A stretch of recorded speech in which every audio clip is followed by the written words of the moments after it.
Donald Trump's week ending the way it began, with misinformation, disinformation, and lies. The former president will be speaking in just a few hours to the conservative Turning Point USA group in Detroit.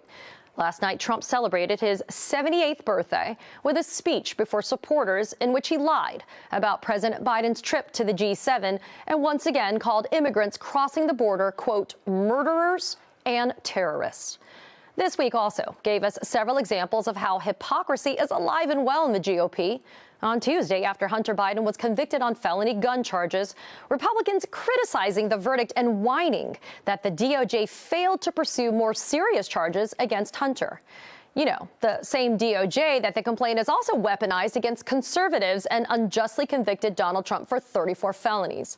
Meanwhile, on Thursday, Trump returned to the scene of the crime, Capitol Hill, his first time since January 6th, so Republican lawmakers could line up to kiss the ring.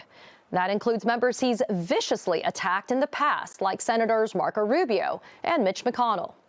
California Congressman Eric Swalwell calling out their cult programming.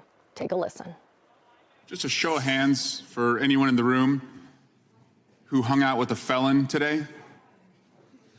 Hey guys, probably want to get your hands up if you were hanging out with convicted felon Donald Trump. I don't think anyone on our side did. Joining me now with someone who definitely did not raise his hand, Congressman Eric Swalwell, a member of the House Judiciary and Homeland Security Committees. Congressman, it's always so good to have you here on the show. Let's start our conversation today with Hunter Biden. Republicans, they're doing some major mental gymnastics to try to keep that false narrative alive of a two-tier justice system targeting conservatives and Donald Trump. And yet, let's be clear, we have Hunter Biden, who was found guilty by an impartial jury, just like Donald Trump, right? Yeah, Katie, and the prosecutor in that case, for all the talks of, bias against Trump, the prosecutor in Hunter's case was originally appointed by Donald Trump, right? And then, Hunter, who tried to plead guilty and was not able to, the president accepted the verdict. The verdict system and the jurors were celebrated on Fox News and by my Republicans. And within 24 hours at the hearing that you just showed, they viciously went after Alvin Bragg, where he, an independent prosecutor, no connection to either Donald Trump or Joe Biden, brought a case in the neighborhood where Donald Trump committed his crimes. Donald Trump, as you know, Katie, in this process is allowed to participate in the selection of the jury, and 12 jurors made 34 decisions, and 408 straight times they said guilty. But let's look at some of the other inconsistencies here. In Donald Trump's stolen national security documents case, he is being tried by a judge that he appointed. And on the issue of whether he has immunity or not, two of the justices on the court are pro-insurrection justices. Sam Alito, Justice Alito's home has been flying an insurrection flag, and Clarence Thomas's wife attended the January 6th rally with Donald Trump. So again, there's no consistency here other than just absolute fidelity to Donald Trump and anything that helps him.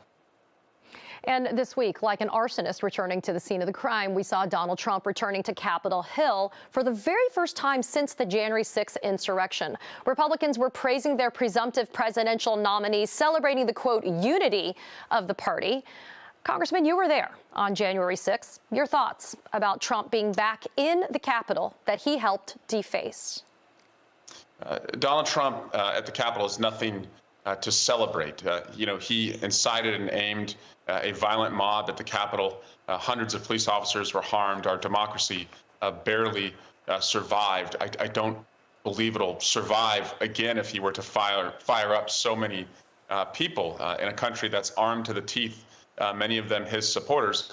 But Katie, stepping back here, if you're hanging out with a felon like my Republican colleagues were doing on Wednesday, you're not helping the people who sent you to Washington, D.C. to fight for you. And by the way, that felon is asking to be able to do something that no other felon in America could do.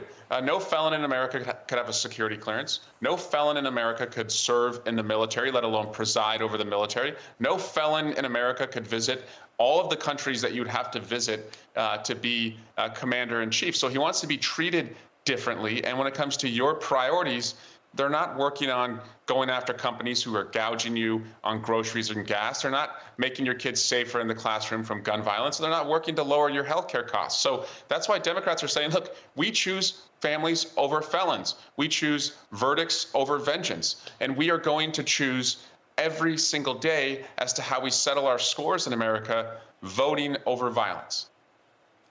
You know, Congressman, another thing that Congress is not doing, or more specifically the House Republicans, is getting the job done for Americans. Instead, what are they doing? Like the House Judiciary Committee, for example, holding hearings about whether Manhattan DA Alvin Bragg's prosecution of Donald Trump, where they attacked the charges in the case against him, was held this past week. Now, listen, people know you are a former prosecutor yourself. You're a trial lawyer. How unusual is it to continue to see the Republican Party try to insert politics into the rule of law? They're calling the jurors liars. That's what they're doing. These jurors were Donald Trump's neighbors, and they're saying that the jurors were liars. And as you know, Katie, jurors are different beasts. It doesn't matter what their politics are. When they go into a courtroom, more than anything, they're there to follow the law. And, they put aside everything else, and the beauty of them is they're the one part of our system, whether it's the legislative branch, the judicial branch, the executive branch, they're the one part of our system who are accountable to no one but the law, and when their job is done, they disappear. And so the fact that they still found him guilty 408 straight times as they made those 34 decisions shows that the evidence was overwhelming. So this effort to go after Bragg is really an attack on our Constitution, which they claim every day that they want to uphold, because in the first 10 of the Bill of Rights is the right to a jury trial, and they're attacking that and calling the jurors liars every day. So the House did pass a military policy bill known as the National Defense Authorization Act. Managed, though, the GOP to pack it with, quote, conservative provisions targeting abortion rights and DEI initiatives. I mean, this thing is surely to die in the Senate. So why bother including those provisions in the first place? This is an extreme Republican Party now, who is attacking freedom. And what we have shown, and President Biden is leading with this, that this is a freedom election.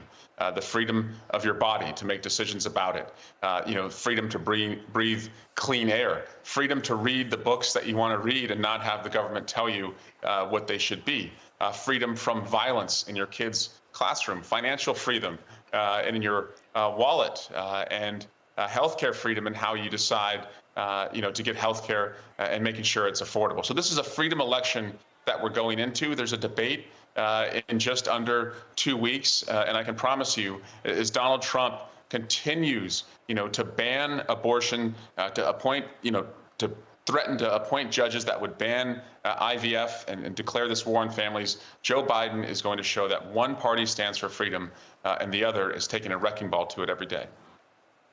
Congressman Eric Swalwell, thanks for being here. It's always good to see you. My pleasure. Thanks.